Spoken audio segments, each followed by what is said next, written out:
అలాగే మన మహల్య ఆల్రెడీ లావణ్య వచ్చింది.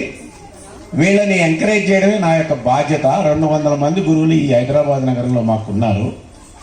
చినుకు కల్చరల్ సొసైటీ అనేది, అదేవిధంగా కోవిద ఆర్ట్స్ అండ్ కల్చరల్ అని ఇంకొకటి ఉంది. ఆవిడ ఈ రోజున రావాలి, అనూహ్య రెడ్డి గారు.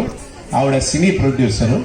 సో వీళ్ళని సన్మానించాల్సిందిగా మన గురువు గారు పాండే గారు కూడా వేదిక మీదకి రావాల్సిందిగా కోరుతూ ఉన్నాను.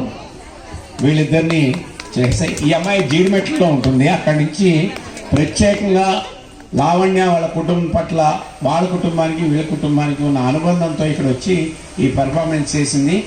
మేకప్ కూడా వాళ్ళు సొంతంగా చేసుకుంటారు.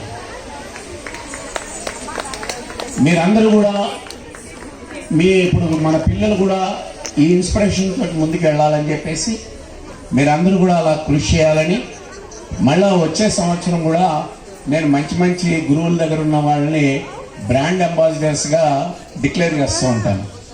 బ్రాండ్ అంబాసిడర్స్గా ఎందుకు చేస్తామనంటే వీళ్ళకి